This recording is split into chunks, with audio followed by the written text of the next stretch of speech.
khát về na lung giel a gui thun lâu se lung thôi nan nei hi về khát về na lung giel a gui thun lâu se lung thôi nan nei hi về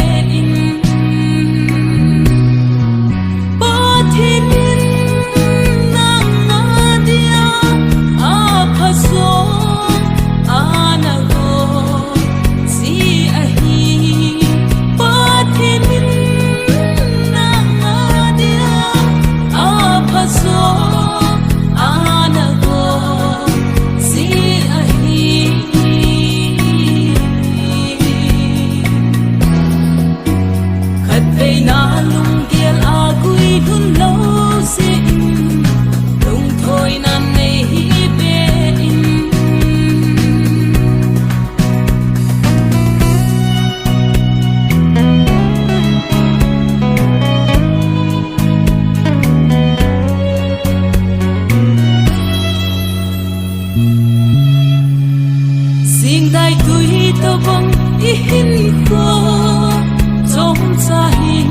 a phalam bolin ki go son ma thin thu hin na thil bo na so si ma lam min koi sing in lang chu ti le gel dan song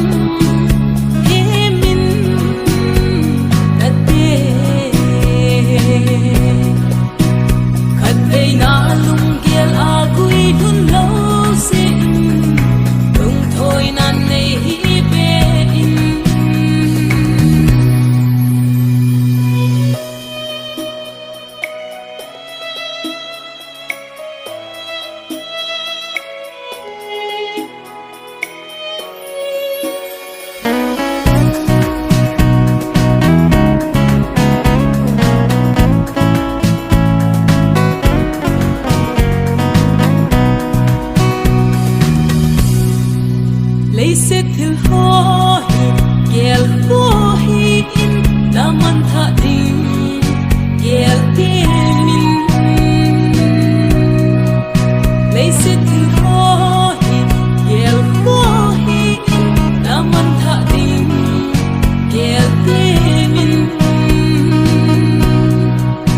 la phat hoi lai so se krista di mang sing ya chu mu na po ru thei lo lấy sit til hoa mo hi sin na him khát về na lung giel a gui thun lo se lung thôi nan nei hi be khát về na lung giel a gui thun lo se thôi nan nei hi be ba thiên nang a dia a phaso ana go si a hi ba thiên nang a dia a phaso